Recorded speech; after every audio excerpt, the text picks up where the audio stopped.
Fala pessoal, sejam muito bem-vindos aqui ao nosso curso básico de interpretação bíblica. E aqui nessa primeira aula eu queria apresentar o curso para vocês e aproveitar e já mostrar aspectos gerais relacionados à interpretação. Essa aula também é disponível para quem está acessando a avaliação gratuita do curso. Então é uma oportunidade para você também conhecer aqui a proposta e o que nós vamos abordar, tá bom?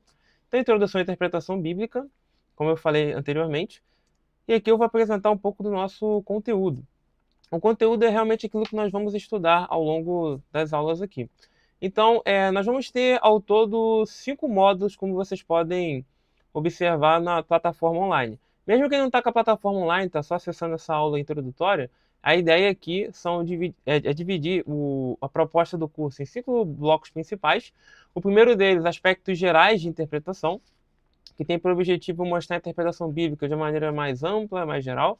Depois a gente vai abordar aqui a interpretação do Antigo Testamento, dividido em duas partes, a parte 1 do Antigo Testamento e a parte 2, que são seus gêneros principais, e eu vou apresentar aqui técnicas para vocês conseguirem compreender cada um desses gêneros.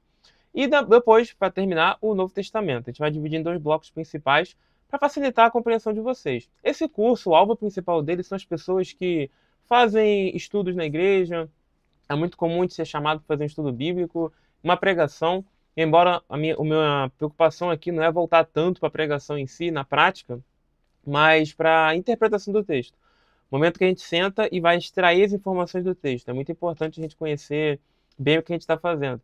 E esse curso vai ajudar vocês nisso. Não é um curso que vai ter aqueles vocabulários super técnicos, nada disso. É algo bem acessível, todo mundo consegue compreender. E o objetivo dele é ajudar principalmente esse tipo de pessoa dentro da igreja, que a gente costumeiramente acaba tendo essa oportunidade para dar um estudo, e aqui vocês vão conseguir fazer isso com muita facilidade. Os cursos mais avançados, assim, a gente deixa uma proposta posterior, que aí a gente aborda coisas mais técnicas, mais complicadas, mas eu acredito que essa parte mais básica, ela é importante. Embora seja básico, não é que o curso não tem profundidade. Ele tem bastante profundidade em termos de conteúdo, porém, a forma como eu falo, a minha abordagem toda, ela é bem simples, ela é de uma forma que qualquer um consegue compreender, tá bom? Então vamos aos aspectos gerais da interpretação bíblica. Aqui você vai ver como interpretar um texto bíblico. Como é que a gente faz isso? Como é que a gente consegue chegar nessa informação? Geralmente a gente observa nos cursos de interpretação bíblica muita teoria, são muitos conceitos, muitas informações, e aí o pessoal fica meio perdido ali, acaba cansando. Então, o enfoque aqui do meu curso é muito prático. Essa aula aqui eu vou dar alguns conceitos para vocês, bem simples, e posteriormente a gente já vai entrar na parte de interpretação. Quando eu chegar nas outras partes do curso, nos outros módulos, é pouquinha coisa que eu comento de conceito e a gente já entra para muita parte prática. Porque para interpretar tem que ter prática. Para a gente poder acessar o texto e compreender ali como é que a gente faz esse processo de interpretação, a gente precisa fazer isso na prática. É óbvio que a gente não está aqui desmerecendo a atuação do Espírito Santo, que é muito importante. Só que a gente precisa estudar, a gente precisa também conjugar as duas coisas, tanto o conhecimento nessa parte intelectual, também quanto essa parte relacional, de nós buscarmos uma relação com Deus, tá? Então vamos lá. Aqui a ideia é como é que eu interpreto o texto bíblico. Os conceitos que eu vou trabalhar com vocês são dois conceitos principais, que são de fácil compreensão, e a partir deles a gente vai conseguir montar toda a base que vai reger boa parte aqui do nosso curso, que é o gênero do texto e o contexto. O gênero do texto é basicamente o formato que o texto vai ter ali. Qual é o tipo de gênero que esse texto tem? Ele, por exemplo, nos dias de hoje, a gente tem um texto mais científico, que é muito comum nas faculdades. A gente tem o texto da bula de remédio, que é um texto bem objetivo, né, que dá uma série de instruções ali e os malefícios que eventualmente aquele medicamento pode fazer. E você tem uma poesia, que é um texto que nem sempre você toma tudo de maneira literal. Então, quando um namorado está escrevendo ali para a namorada dele, ele vai lá e escreve para ela uma série de coisas. Nem tudo que ele fala é de uma forma literal, a gente precisa entender isso. E é uma forma com muita emoção. O texto da bula de remédio não tem muita emoção. Eu não leio ali o texto da bula do remédio e fico emocionado, não tem isso não faz nem um pouco de sentido. Agora, uma poesia que alguém escreva eventualmente, uma carta de amor, por exemplo, a gente já fica mais emocionado. Então são coisas diferentes. A gente precisa entender bem o gênero. A gente tem que entender uma poesia, é uma carta, É um conjunto de instruções? É uma narrativa? O que está acontecendo aqui? Eu tenho que entender esse gênero. Por isso que a gente divide o curso em gêneros. A gente vai abordar as narrativas do Antigo Testamento, a gente vai abordar as profecias do Antigo Testamento, vai entender mais ou menos como esses gêneros funcionam, para a gente conseguir acessar eles e interpretar eles. Tem conjunto de instruções, que é muito comum também nos textos aí do Pentateuco, a gente tem uma série de instruções que são direcionadas para o povo de Israel, então a gente precisa compreender isso bem. E o contexto, que é muito importante. Então, depois que eu entendi que tipo de texto que eu estou lendo, se é uma narrativa, se é uma profecia, se é uma coisa ali que está de uma maneira mais literal ou se é algo mais simbólico, eu vou agora para o contexto. Se eu vou realmente entender agora se esse texto é direcionado para mim, se ele está sendo direcionado para um grupo específico, se aquilo está restrito à época, se aquilo ainda vale nos dias de hoje. Então, a gente precisa entender isso. Para quem esse texto foi escrito? Né? Em que época ele foi escrito? Em que parte do capítulo está situado? Como essa informação ela pode se relacionar com outras partes da Bíblia? Porque a gente entende, como cristãos, que a Bíblia, ela, por mais que tenha muitos livros, ela é uma história unificada que nos leva para Jesus. Então, no contexto geral, a Bíblia está tratando para a gente de uma única história. Ela está nos apontando sempre para Jesus Cristo, o plano da salvação. Nem todo mundo entende assim, você vai para um meio acadêmico mais, digamos assim, mais cético, eles não veem tanto dessa forma, mas nós, como crentes, entendemos assim, que essa é a forma como a palavra de Deus é apresentada para nós. A Bíblia é a palavra de Deus, desde o seu início até o seu final. Então a gente precisa entender isso. Como é que essa informação do texto se dialoga com o todo? Então, esses dois princípios são fundamentais para a gente conseguir interpretar o texto bíblico. Entender o gênero que está sendo trabalhado ali e entender o contexto. E só com isso aqui, sem entrar em muita coisa além disso, a gente já consegue fazer um trabalho bem interessante. É claro que, se você pega um livro de interpretação bíblica, vai ter uma série de outras informações ali, uma série de outras coisas, que eu não vou aqui entrar muito no mérito, porque o objetivo do curso é focar muito na parte prática e nós entendermos de fato o que está acontecendo e não ficar muito numa série de regras que eu sei que boa parte de vocês vão esquecer depois. São duas coisas que eu estou pedindo para você guardar, o gênero do texto e o contexto. Você guardou isso, você vai ver que você já consegue olhar a Bíblia com outros olhos. Você já consegue ter uma noção de interpretação bem melhor quando você pensa dessa forma, tá? Dá para aprofundar isso aqui, até porque muita da dificuldade que a gente tem hoje é que muita gente não estuda português para interpretar o texto bíblico. Você tem que conhecer gramática para interpretar ele. É claro que é, eu vou comentar uma coisa ou outra aqui de gramática, mas de maneira geral, se a gente quer num curso mais avançado, a gente vai ter que ver coisas da gramática, não tem jeito. A gente até pode ver isso posteriormente, né? Coloca aí nos comentários se você estiver interessado, que é um ponto importante. Muita gente quer estudar grego, quer estudar hebraico, mas para você entender bem grego e entender bem hebraico, você tem que entender o português primeiro. Isso é fundamental. Tá, agora que eu entendi isso, como é que eu vou conseguir usar essas informações?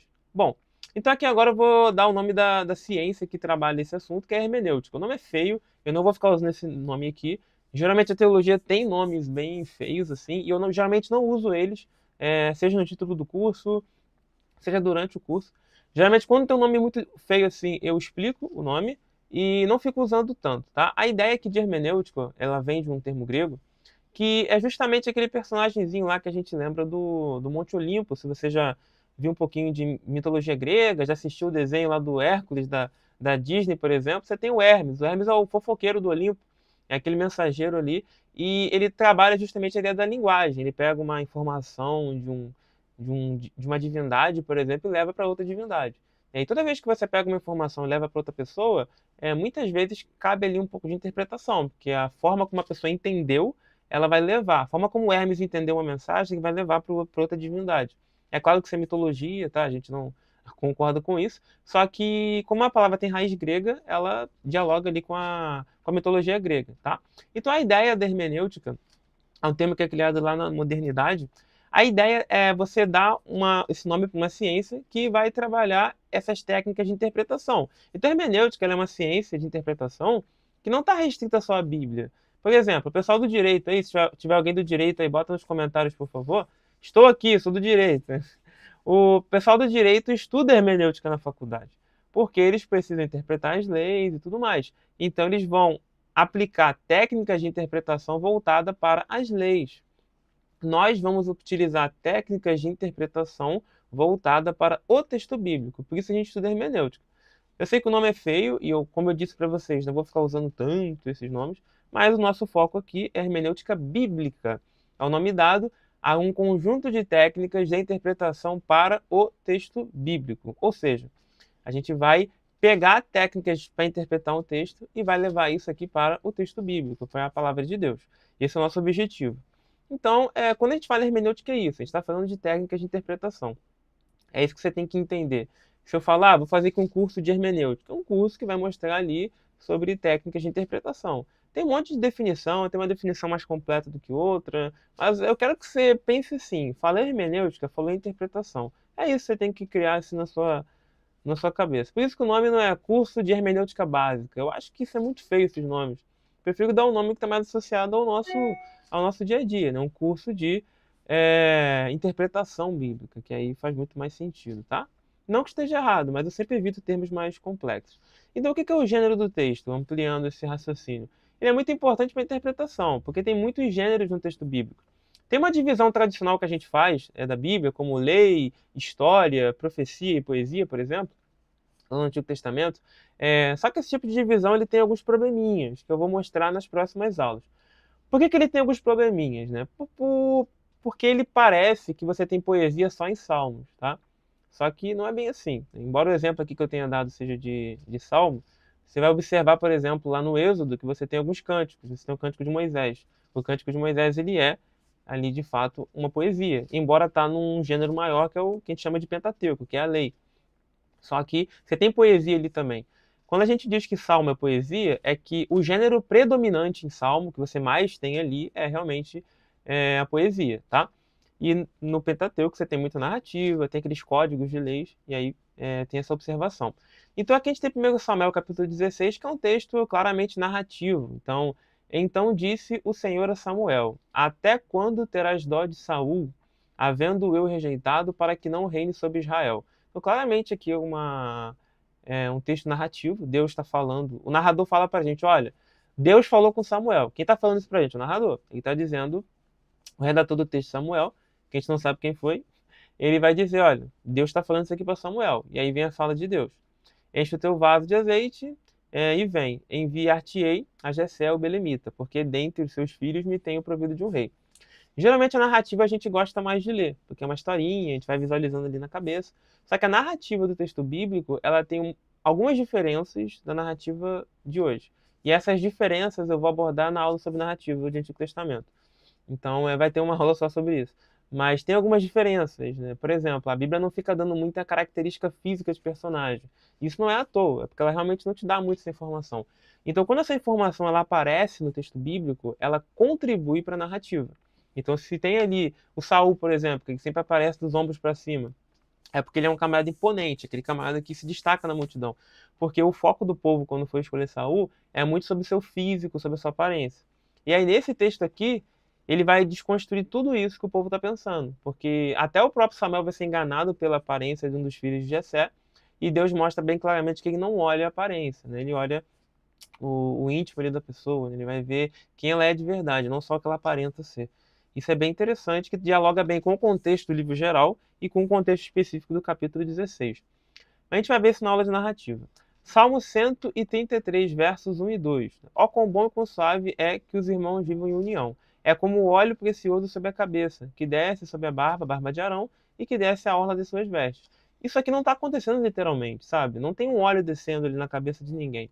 Só que ele usa uma figura de linguagem, né, para você criar toda essa imagem, para mostrar que assim como esse momento aqui sublime, né, como o óleo descendo sobre o sacerdote, no caso aqui o sumo sacerdote, que é uma representação clara de uma capacitação daquela pessoa para executar uma função, que a gente chama de unção, e é um momento muito nobre, um momento muito maravilhoso. Então, a união entre os irmãos é como se fosse isso. Ela é algo muito glorioso, né? Como se a união fosse tão nobre quanto esse evento que está acontecendo aqui. Então, não é uma coisa literal, mas a gente consegue entender o que está acontecendo ali. Então, essa é a diferença da poesia. Tem mais alguns casos que eu queria mostrar. Aqui fica muito claro, como eu falei para vocês, você tem a narrativa e você tem a poesia, como eu falei anteriormente, tá? Continuando, esse caso aqui eu acho que ele é um dos melhores para a gente conseguir entender a diferença de narrativa para poesia no mesmo livro. Por exemplo, lá no Êxodo capítulo 14, nos versículos 21 e 22, tem toda aquela história que eles vão atravessar o Mar dos Juncos, tá? Que a gente conhece como Mar Vermelho, embora o texto hebraico o nome seja Mar dos Juncos.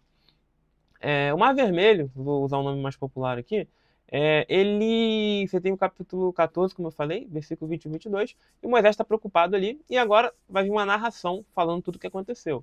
Moisés estendeu a mão sobre o mar, o Senhor fez retirar o mar por um forte vento oriental toda aquela noite, e o mar tornou-se em seco e as águas foram partidas.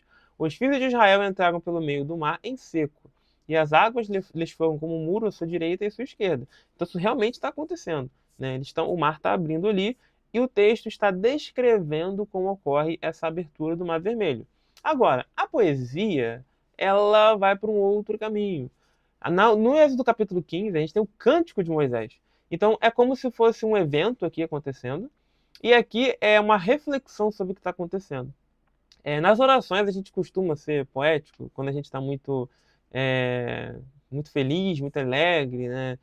Deus é maravilhoso, né? Deus é tão forte como uma muralha impenetrável. Aí você está usando um discurso bem poético. E é o que Moisés vai usar aqui, né? Com o sopro dos seus narizes, amontoaram-se as águas.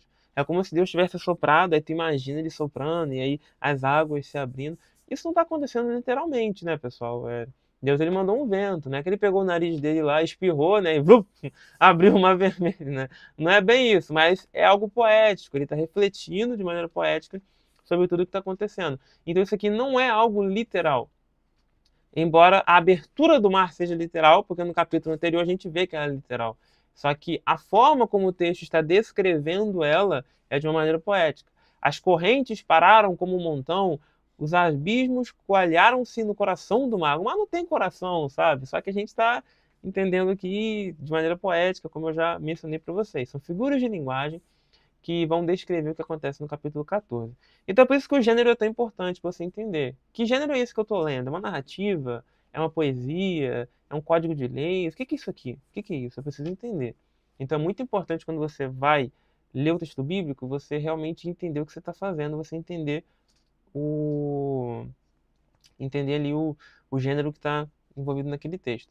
Tem mais alguns gêneros aqui, como o gênero carta, que é muito comum no Novo Testamento. Maravilho-me de que tão depressa passasseis daquele que vos chamou a graça de Cristo para outro evangelho. Isso aqui é o Paulo brigando com o pessoal dos Gálatas, né?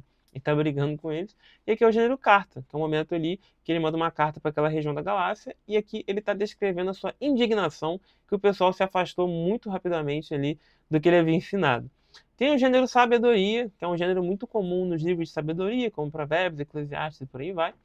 O que ama a correção ama o conhecimento, mas o que aborrece a repreensão é um bruto. Provérbios ele trabalha muito essa dicotomia entre o que segue o temor e o que não segue o temor. Tem aquele que segue o temor. O que segue o temor vai ser abençoado, vai ser maravilhoso. O que não segue o temor, ele vai sofrer coisas terríveis. Então, a gente tem essa dicotomia que é muito legal no livro de Provérbios, que a gente chama de princípio da retribuição, que justamente um dia as pessoas vai haver uma retribuição, né? Aquele que segue o temor ao Senhor, ele vai ser recompensado, né, entendendo no contexto geral, com a vida eterna. Claro que o mérito é tudo de Cristo, obviamente, né? E o que não segue o temor ao Senhor, a retribuição dele por conta desse tipo de comportamento no final da vida vai ser a condenação eterna. E tem o gênero lei, ó, que é aqueles códigos que eu falei para vocês. Né? Eu sou o Senhor, que te tirei da terra do Egito, não terás outros deuses diante de mim. Aí por aí vai. Ele vai descrevendo ali todos os mandamentos, todo o decálogo, né? Só que isso a gente vai observar depois.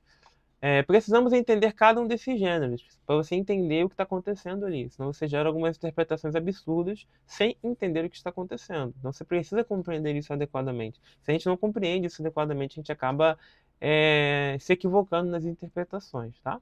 E o contexto? O contexto é aquilo. Você tem que entender bem o que o texto está dizendo. Quando isso foi escrito? Para quem foi escrito? Tem casos que a gente não consegue nem saber quando foi escrito. Você pega os profetas menores, que é um terreno bem difícil ali para a interpretação bíblica, tem muitos casos ali que você não consegue saber com 100% de certeza quando o texto foi escrito, né? Como o livro de Joel, por exemplo. Então, nem sempre você consegue essa informação, mas você tem uma noção do que está acontecendo, para quem Joel está profetizando, como é o contexto dessa profecia, e por aí vai. A gente tem que entender o livro todo em que está inserido. Um erro muito comum aqui é na história de Gideão, né, que o pessoal pega aquele caso lá de Gideão, que ele fica pedindo aqueles sinais para Deus, e olha isso de uma maneira positiva. Só que não é positivo quando você olha o todo. O Gideão, ele está pedindo uma série de sinais a Deus porque ele não confia em Deus. Ele está com muito medo. Isso é muito negativo para ele. Então, se você olha só o sinal ali que Gideão fica pedindo no livro de Juízes, você vai achar, nossa, que legal, né? O Gideão está pedindo os sinais aqui, que legal. Mas quando você olha o todo, você vê que o Gideão, ele não... Ô, homem, confia, meu Deus do céu.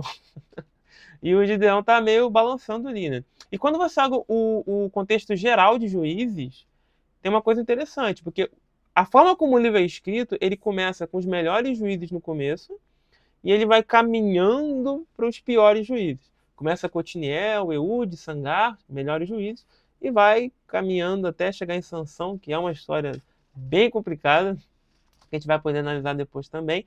E aquele caso terrível lá que acontece no final do livro de Juízes, tá? Então, a gente consegue observar que o contexto geral caminha para isso. Então, se o Gideão está mais para frente ali, é porque o Gideão tem uns probleminhas, né? O Gideão não é como os primeiros juízes, que geralmente só foram os melhores ali juízes que a gente observa no livro. Então, você tem que entender o livro todo. Não fica tirando as coisas fora de contexto. Você vai pregar nesse livro, olha o livro inteiro. Você vai pregar numa carta, uma carta, por exemplo, né? A carta você lê numa sentada. Quando você recebe uma carta de alguém, você não simplesmente ali pega a carta e fica lendo por parte. A pessoa te mandou uma carta ali, e aí tu lê um parágrafo agora, vai tomar um café, vai tomar um banho, daqui a pouco lê outro parágrafo. Que negócio é esse? Você lê a carta inteira. Então, por que quando a gente vai pregar em Efésios 6, por exemplo, a gente não lê os capítulos anteriores? Tem um problema nisso aí. Eu tenho que entender tudo que foi desenvolvido até chegar no capítulo 6. Então, lembrando que o texto, nos seus manuscritos mais antigos, ele não tem a divisão de capítulos e versículos. Ela vem lá da Idade Média.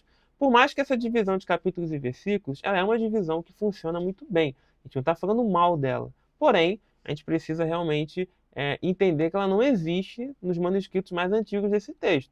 Então, ela é uma divisão artificial, que funciona bem, só que você pode, às vezes, entender que o que está naquele capítulo 5 não dialoga com o capítulo 1. Né? A gente tem que entender esse todo. Pesquisar sobre o contexto da época quando temos esse tipo de informação. A gente precisa pesquisar um pouco do contexto para entender o que está acontecendo ali. Né? A gente tem uma distância geográfica, o local que a Bíblia foi escrita não é onde a gente vive hoje. Tem uma distância temporal, a época que a Bíblia foi escrita não é a época atual. Então a gente precisa sempre olhar tudo isso com cuidado e entender muito bem para a gente não incorrer em nenhum tipo de erro, tá bom? Entendido isso, pessoal, agora a gente entra agora nos exemplos práticos, isso aí. Vamos para os exemplos práticos e com base nesses exemplos a gente vai entender agora tudo isso na prática. Então, é sempre assim que vai funcionar a estratégia do curso. Eu vou apresentar uma breve sessão teórica, não vou ficar falando de tantas coisas, e dentro da sessão teórica já tem exemplos, e agora a gente vai para o exemplo na prática. Eu vou mostrar alguns casos aqui, não vou mostrar todos aqui na avaliação gratuita, mas vai ter alguma coisa aí interessante para vocês. Lembrando que para quem comprar o curso, vocês têm 7 dias para experimentar o curso. Então, você vai ter acesso à plataforma completa, e aí você pode ver tudo, né? Se você gostar realmente, você continua com o curso para você. E se você não gostar dentro desses 7 dias, né, tá tudo bem, você pode pedir o seu dinheiro de volta, que não tem nenhum tipo de problema, tá bom? Mas é interessante que você fique aqui conosco, né? Esperamos que o curso atenda às suas expectativas, tá bom? Então vamos aos exemplos. Os exemplos aqui eu separei como o primeiro deles, um exemplo bem manjado, vocês já conhecem já isso aqui, mas é legal aí a gente trabalhar ele, que é o Filipenses 4,13, que é uma carta. Isso aqui é no Novo Testamento, é uma carta. E aí o pessoal geralmente usa isso aqui como frase lá do caminhão, né? Bota nos caminhão aí e fica, posso todas as coisas naquele que me fortalece. E aí o camarada lê isso aqui e fala, eu posso tudo, meu irmão, eu posso. Se eu pensar que eu posso, eu posso. Eu posso chegar aqui agora e só com o poder do meu mindset, né? O pessoal aí do coach vai dizer que você pode fazer o que você quiser, né? Você pode aí virar milionário ali só com o seu pensamento e tudo mais. Tem uma série de teologias que acabam tendo esse pensamento assim de decretos, né, que a pessoa pode decretar coisas, né, e tudo mais, né, a gente sabe que não é isso, tá? A forma como o texto bíblico trabalha o homem sem Deus, né, uma pessoa é um morto, né? O homem que não tem Deus, que não nasceu de novo, ele é comparado a um morto ao longo do Novo Testamento. Você sempre tem que ter essa ideia do todo, tá? Agora, vamos ver nesse texto aí. E aí eu queria compartilhar aqui com vocês esse aplicativo ou site. Você pode baixar tanto o aplicativo quanto o site. E o Version é muito bom. Eu vou deixar o link aí nos comentários para quem estiver vendo para quem estiver vendo no YouTube, para quem estiver vendo no curso, já vai estar na descrição aí da aula, tá? Então a gente vai abrir aqui em Filipenses, no capítulo 14. Só não está caminhando aqui. Vamos só aguardar um pouquinho. Filipenses, Novo Testamento. Qual a vantagem disso aqui? A vantagem disso aqui é que você tem gratuitamente todas as versões, se tu quer. E assim, é uma dica importante. Eu vou botar a média do século XXI. Qual é a melhor tradução da Bíblia? Aquela que você entende. Essa é muito boa, muito boa. A tradução que você entende, ela é sensacional. Então use essa tradução. E é claro que cada tradução tem suas limitações, tá? Tem gente que não gosta muito da NTLH, mas ela consegue cumprir um papel em várias coisas ali, embora ela faça uma série de conexões com os dias de hoje, que muitas vezes simplifica demais o texto, você acaba perdendo algumas coisas.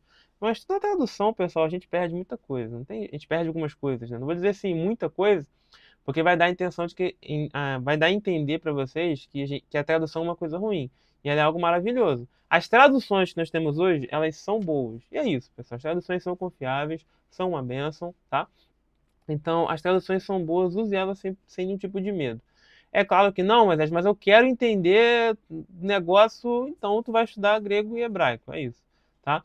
Lembrando que para você entender bem grego e hebraico, você tem que entender português. O que é entender bem português? Você sabe o que é um adjetivo? Sabe o que é um advérbio? Sabe o que é o pretérito perfeito do indicativo? Sabe o que é o pretérito imperfeito do indicativo? Sabe o que é o presente do subjuntivo? E por aí vai. Se você consegue responder isso tudo muito bem, o que é uma função sintática, o que é uma classe gramatical, e aí você pode ir para o grego sem problema. Se não, pare e estude português. Isso para quem for estudar grego, tá, pessoal? Você pode fazer uma interpretação legal sem ter que necessariamente estudar grego e hebraico. Claro que se você quiser, tudo bem, né? Mas não é a proposta aqui, tá? Pode ficar bem tranquilo. Se você quer estudar grego e hebraico, bota nos comentários aí, tá? Porque aí a gente vai saber que tem gente interessada. Mas vamos lá. O versículo 14 ele está aqui, ó. Onde ele está? E a gente... Melhor, versículo 13. Ele está aqui. Então, para a gente chegar aqui, tem que acontecer uma coisa antes.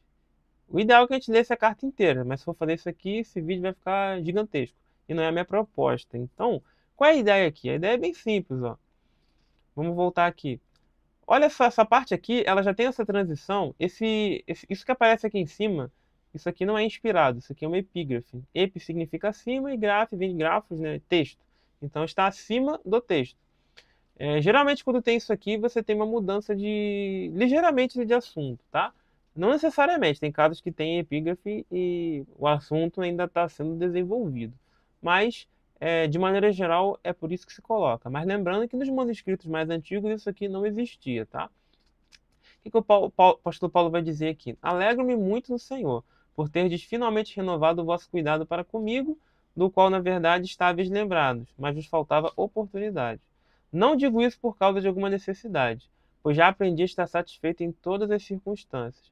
A palavra-chave aqui é a gente entender que o apóstolo Paulo está dizendo que ele está satisfeito em viver qualquer tipo de circunstância que ele se encontre. Lembrando que a carta foi escrita para ele no momento que ele está preso, e essa informação é importante para a gente entender. Por isso que o contexto é importante. E como é uma carta, está sendo direcionada para essa comunidade em Filipos, boa parte do que está sendo levado ali é literal. Sei passar necessidade e sei também ter muito. Então, ele aqui expande o que ele falou anteriormente. Anteriormente ele disse, em todas as circunstâncias que eu me encontro, eu aprendi a ficar satisfeito. Que circunstâncias são essas? Tem circunstâncias que eu passo necessidade, mas tem outras que eu tenho muito. Ele tem experiência diante de qualquer circunstância e em todas as coisas, tanto na fartura como na fome, tendo muito ou enfrentando escassez. Ou seja quando for enfrentar uma situação que eu tenho necessidade, ou seja numa outra situação em que eu enfrento escassez, em todas elas, ele conclui no versículo 13 o argumento que começou logo em cima. Posso todas as coisas daquele que me fortalece. Então esse texto não está falando assim de um poder, literalmente, como a gente pensa de poder eu posso fazer o que eu quiser, ser super poderoso. Não. Em Cristo nós podemos enfrentar qualquer tipo de situação, seja numa situação de fartura ou seja numa situação mais difícil. Em todas elas nós podemos todas as coisas naquele que verdadeiramente nos fortalece, tá bom?